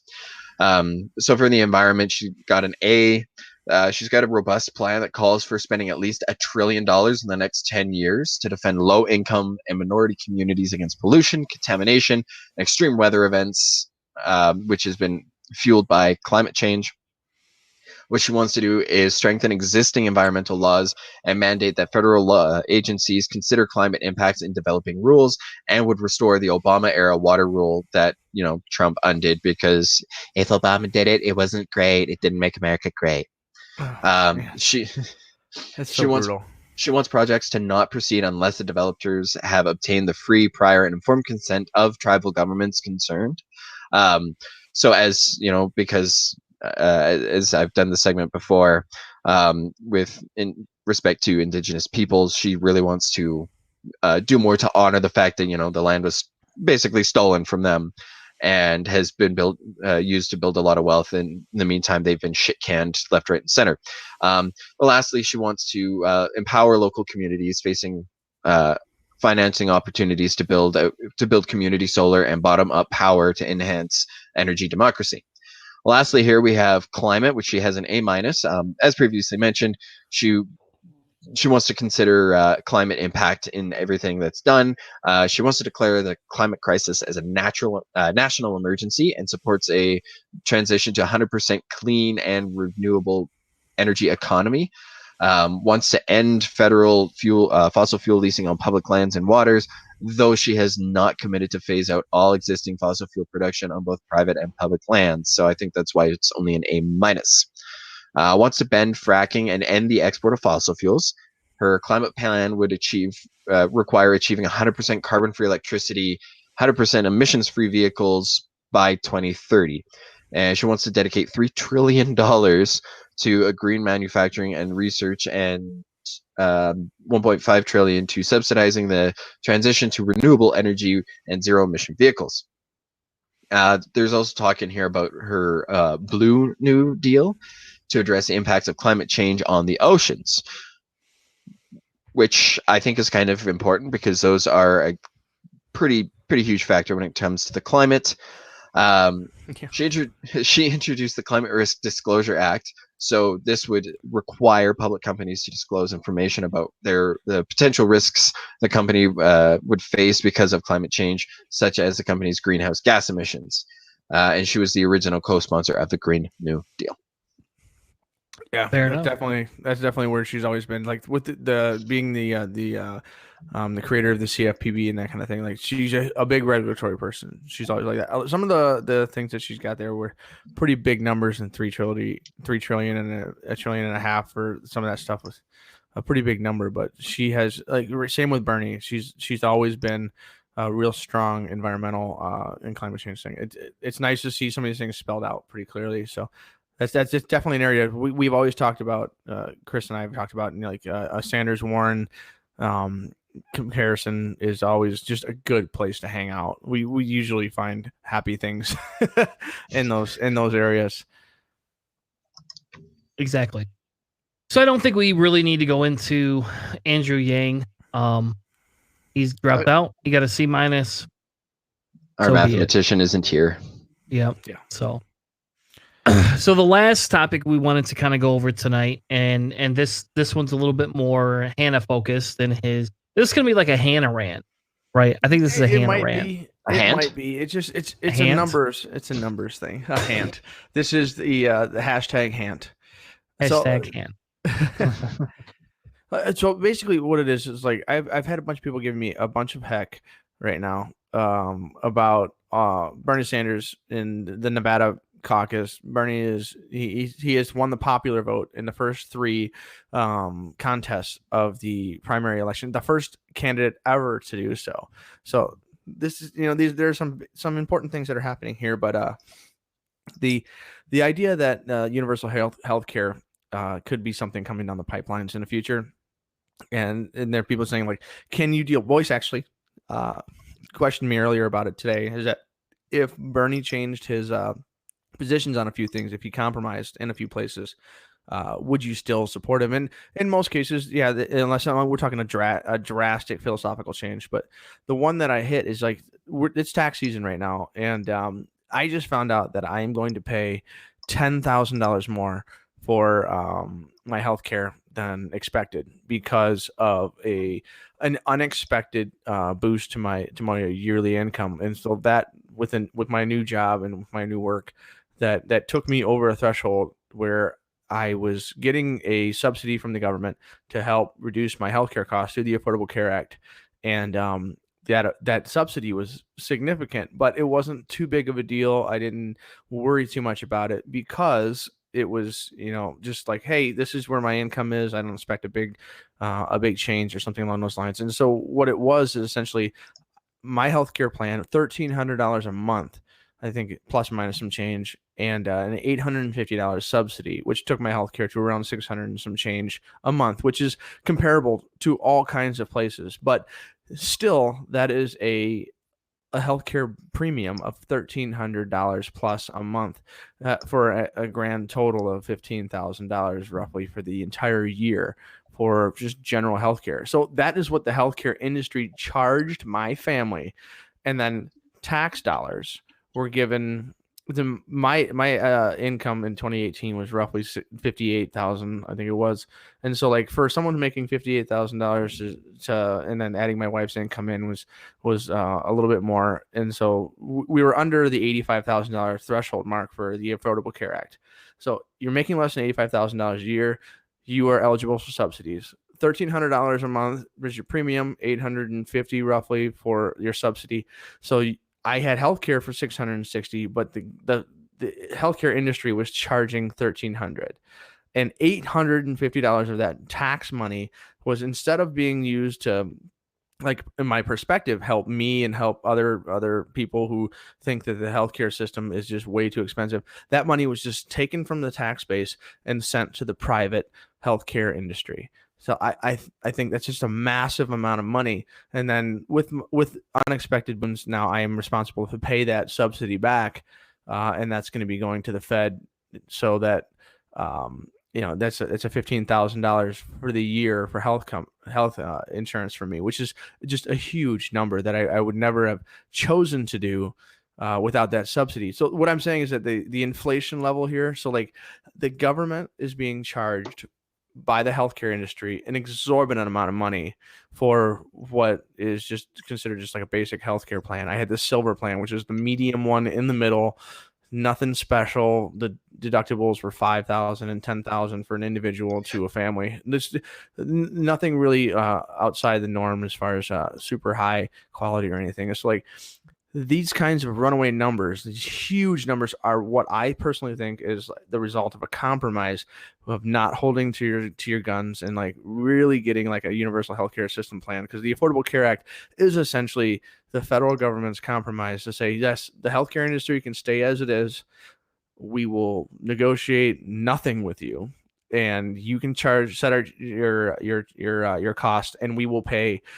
Based on some calculation, we will pay a subsidy to help people's costs go down. And so like the healthcare industry was not really stunted at all. The only thing that they had to deal with is like every year they were trying to figure out what the costs were going to be. So how much would they charge? And that was every year around January, you would see a big, what's the healthcare cost going to be? Is the Affordable Care Act going to be cut down?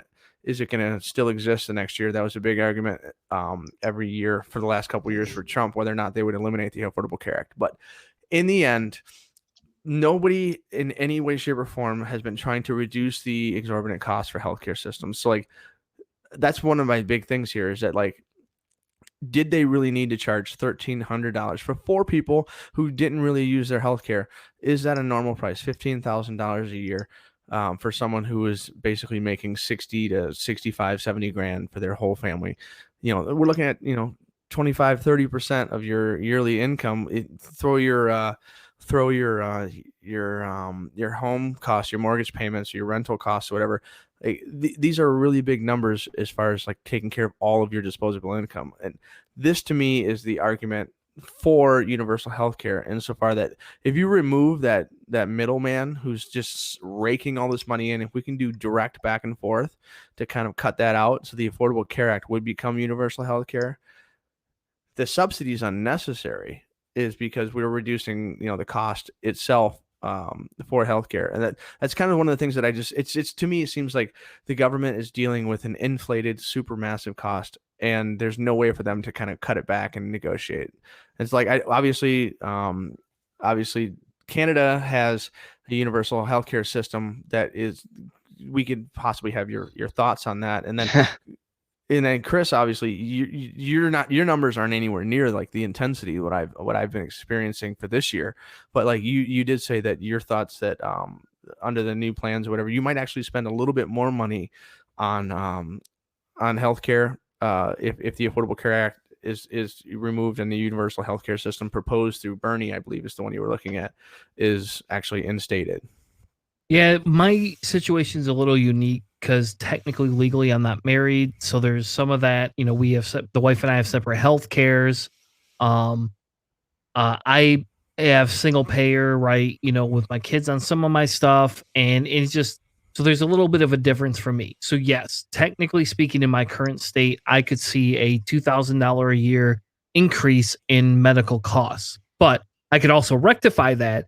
And we've put a couple of calculators in the comment section or the link section, and you're welcome to use either of them. I have one from the Bernie campaign and one from an outside source. And I did that on purpose to separate the two, right? So that way you didn't feel the Bernie campaign could fix your costs. You can compare them too. Yes. And I did do that. I compared them. I took my salary. I took what I pay in healthcare, what my filing status was. And if I were to actually go get married and have to deal with that, my income would see a $3,000 plus through marriage, actual genuine marriage, because of that, because of where my health $3,000 increase in the total money that you got to keep or that you had to spend, that I get to keep because of the fact that I was able to, because when I get married, my healthcare costs go up, right? Right now I can subsidize that through the ACA and all these other different programs. If I get married, I can't do that because of my income level. And so when we talk about these different things and we look at it, if I were able to get married, to use that, my healthcare without that, I wouldn't need the ACA because it would be the same. I would be in not as bad of a boat as you were in because you owned your own business, but I would be in a similar boat where I got credits and different things like that through my organization. But the difference would be is the fact that because my organization covered it, I wouldn't have to pay that penalty you're paying right now. Like that's your pain point is this penalty. I know that you're not. They're now telling you to pay this back, and that's not true universal health care. That's why the Affordable Care Act was a great middle step to say, hey, here we are. But this shows where Obama's a centrist. This is pure centrist garbage. This is Pete Buttigieg garbage. If you're changing your stars, let's say you're elevating your station from lower middle class to upper middle class, there is a literal penalty for growing. Like there's a $10,000 at the end of the year when you have your tax return. You have your total, and then hey, take $10,000 off of that. That's what happened this year. But bootstraps. Wow, bootstrap. And I would argue that your increase is not moving you to the upper class, Hannah. Your increase is putting you at the middle class. Well, I'm low end middle class. You're middle class. Like let's be clear here. You're not upper class, not to be a dick, but you're not upper class with your income level. My household income is not over $100,000 a year, which I mean, to me, that's some people would say that's upper middle class, but in the end, like it would still be considered just like, okay, whatever I don't own a brand new car. I have never owned a brand new car. My house is decent. I mean, but that's a couple of financial decisions that I made that worked out really well. But like in the end, like I just think that, if something is, because you're a cheapskate. Yeah, well, that too. That helps. That helps. It helps. Really does help. But it helps with the vertical climb. In the end, like if I would have known that there was this kind of increase in overall salary and just life quality or financial fiscal value, if I'd known that was coming in here, I could have gone to the private sector and I could have locked in at a comparable rate, maybe 750 instead of 650. I would have been fine. There would be no massive number happening here. But the fact that I didn't, that variability, that changing and growth in my family's financial status, I didn't have that in there. But to be able to get a quote for 750 and then had the federal government be charged, the federal government is being charged $1,300 for something that would be comparable to 750, and then they pay it. And then they subsidize it so that it comes back down to a competitive level. There's a big chunk of money that is essentially being funneled from tax dollars directly into the private industry and the healthcare industry. Like that funnel, that transfer of wealth from the people, the tax paying base to a pretty small group of people who are probably profiting massively from these types of things. That's where I don't know the numbers. I don't know how extensive it is. This whole segment was kind of one of those things that was just like, this happened last night, and it's just like, holy moly, when I did my taxes. And so like, this is an intense thing that may be an outlier in a lot of cases, but like, it just seems to me that like, if it's possible for something to just like, oh, wow, you actually have to pay $10,000. Hopefully your tax return is big enough to cover most of that. Cause it's like selling your house and having to pay money to sell it, which is a short sale. And that happens. It's brutal. It's intense. And so like those kinds of things, like, that's why the ACA is a compromise, and it was never a case where it would be able to cover everything. And it's like, the other thing is that if we use the 4% rule, what the Sanders campaign is basically talking about, my healthcare goes from $15,000 if I pay the federal rates to $3,600. Yeah, that's my 4% number on mine. So like, I don't disagree with you. And that's why, I have to run mine different ways because I'm a unique case to some extent, right? I have to be careful with that. And I would encourage everybody, because that was a big thing. Like, there is a fucking Republican meme going around saying, this is if you make over $29,000, this is what you're going to pay, blah, blah, blah. Income is going to go. Yeah, it's completely wrong. All the math is completely 100%. Exactly. That's why we have those calculators put in there. And again, we're not going to get into this, we're not going to put this in there. I put the links in there. I don't want to we could spend an hour having that conversation, right? Just same with, I put the link to Bernie's actual key point, what he's claiming, all these different things, how he plans to change it in the links description so that you all can go do your own research. And if you want to challenge us, like there's what's it? Andrew Klein. Yeah, hey buddy, always go ahead.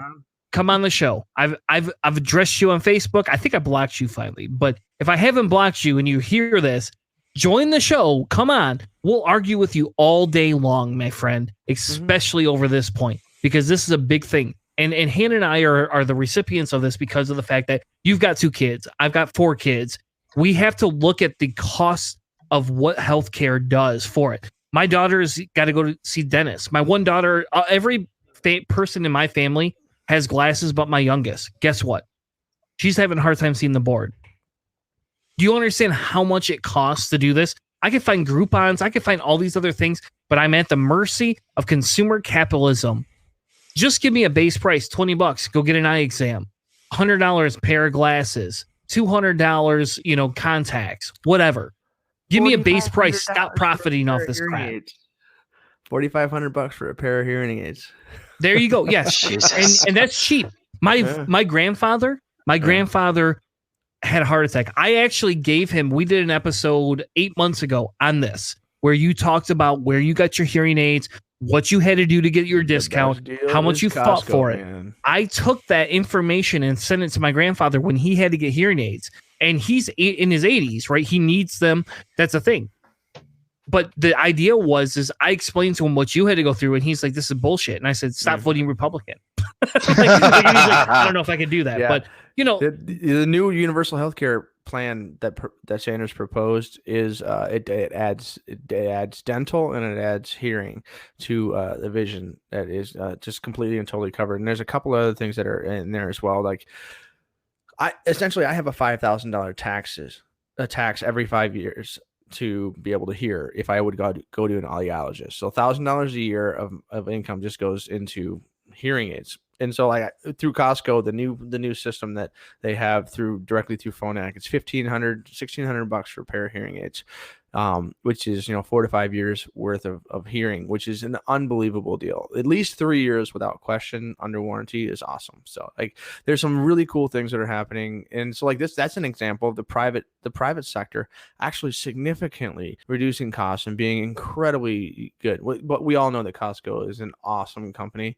It's like they pay their employees humanely, like all of the things that company does. I've never heard really negative things about that compared to the Walmart, Walton, Sam's Club version of that same story or business model. But so we've talked a little bit about the American end of things, and you've seen this number of $15,000 for 1 year of healthcare on my end. It's obviously we know Canada has got something pretty good going on.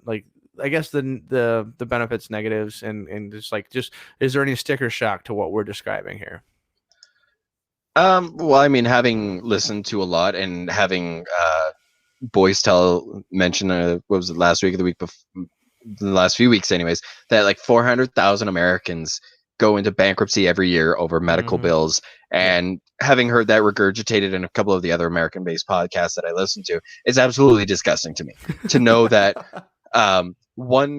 that the country that touts itself as the best country, the greatest country, the most free country has the hundreds of thousands of people going into bankruptcy because they just want to fucking live. Sorry, there goes the explicit tag.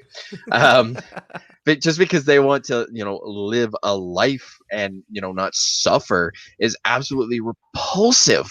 The fact that in your country, one of the best medical insurances or one of the biggest medical insurance providers is, what is it, GoFundMe now? Isn't one of the top providers of medical insurance? How is crowdfunding is basically just corporate socialism as far as I'm concerned. It's just a corporate version of socialism from everything that I've seen. It's just because you're relying on everybody to pay in. Yeah, it proves that socialism is actually kind of a good place to go. It's everyone can kind of get together and kind of help out. We all kind of want to see people do okay. So we'll all throw a couple bucks that way. That's the whole idea.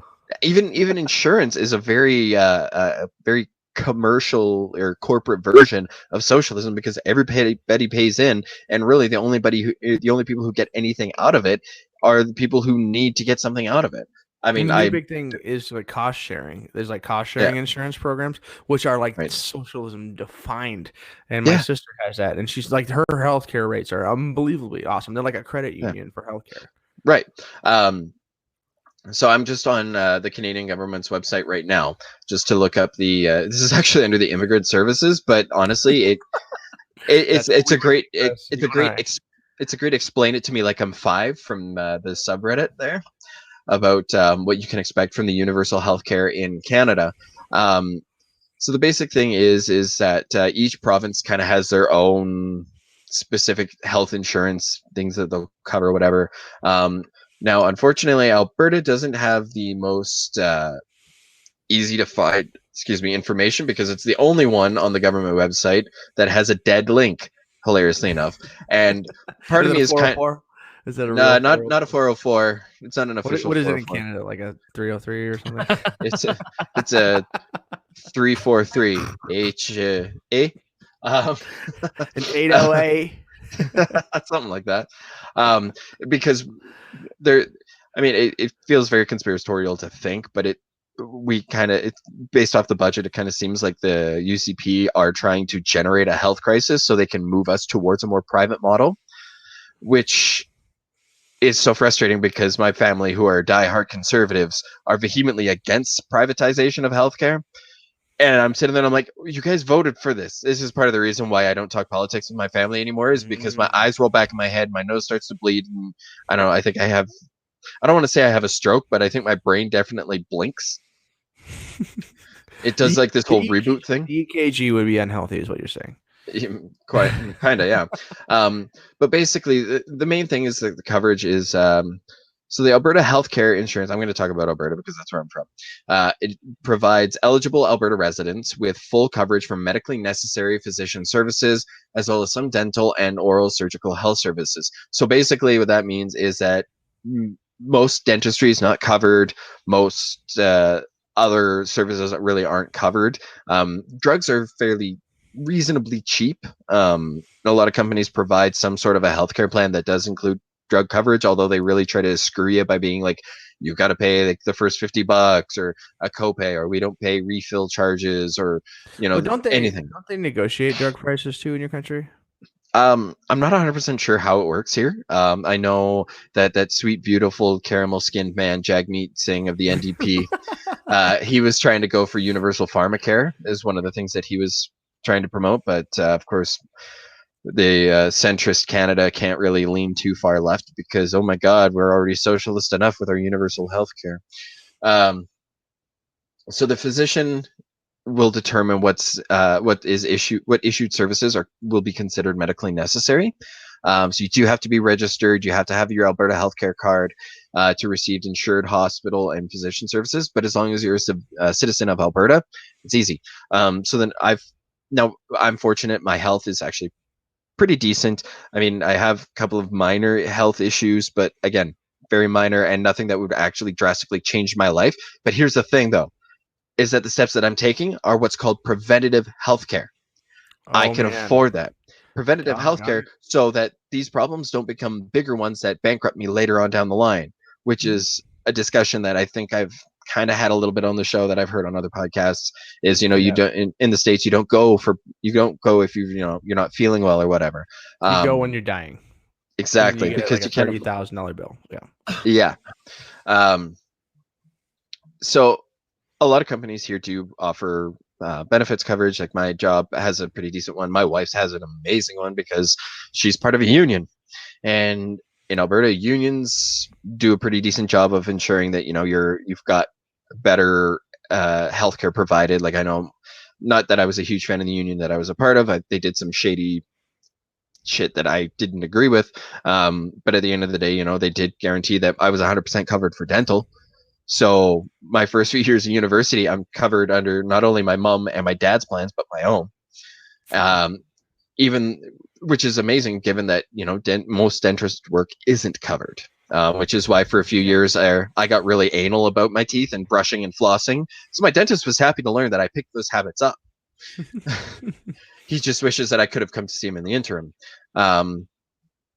So the basic medical services that are covered, so medically required services provided by a physician, psychiatrist visits, and there is a difference between a psychiatrist and a psychologist.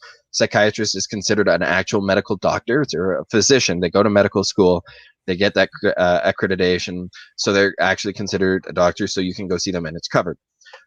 Medical required diagnostic services, including laboratory, radiological, and diagnostic procedures. I don't have to pay to go get blood work done, and I get blood work done 2-3 times a year.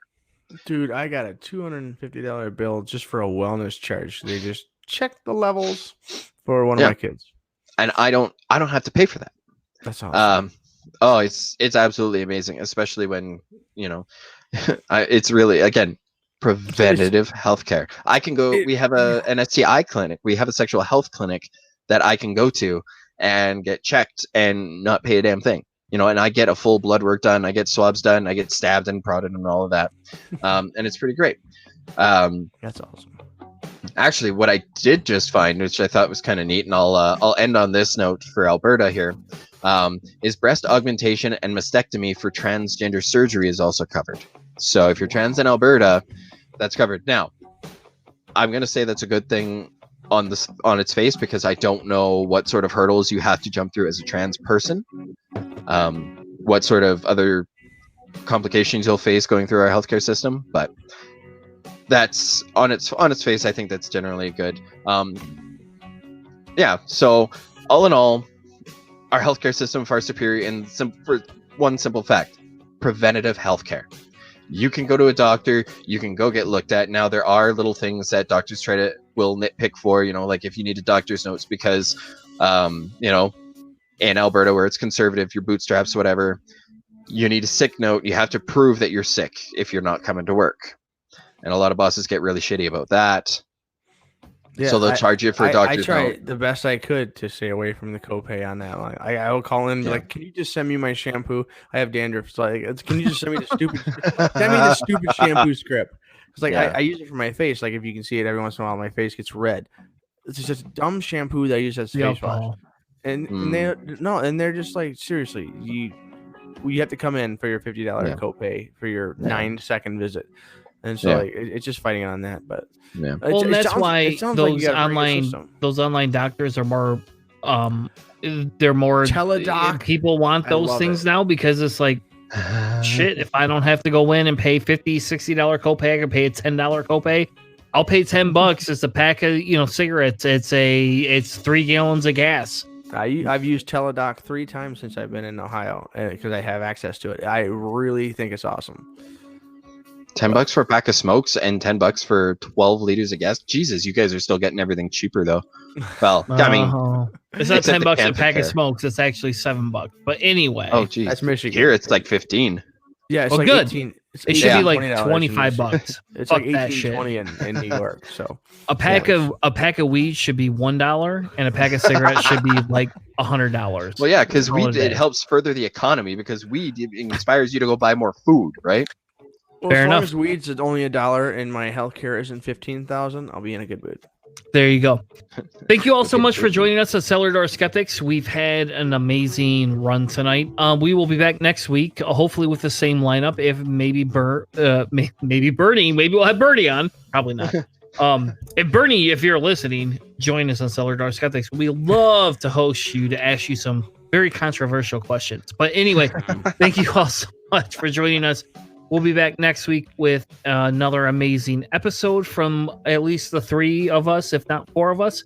And we have all sorts of special delights for Patreons coming up. So we're going to have to get on those, I guess. We're actually going to have to go through and set up some Patreon videos. So if you want to sponsor us, head over to patreon.com/Cellar Door Skeptics.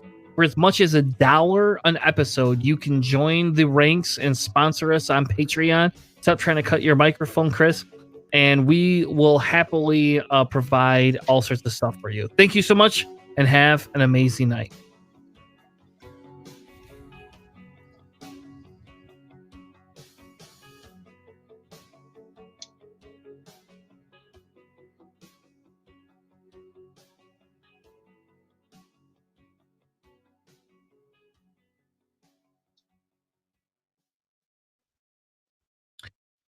Hold on.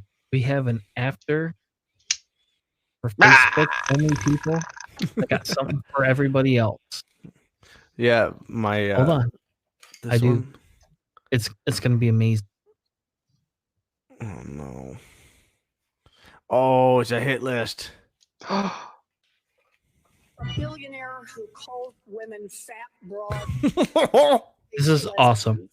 And no, I'm not talking about Donald Trump. I'm talking about Mary Bloomberg. And she's right next to him, dude. That's the best. If we have a nominee who has a history of hiding his tax returns, This is some of Nas. harassing women, and of supporting racist policies like redlining and stop and frisk. Oh, there you go. Dude, Thank you, everyone, both for arms. joining us. Have a good Both night. arms. I like to talk about who we're running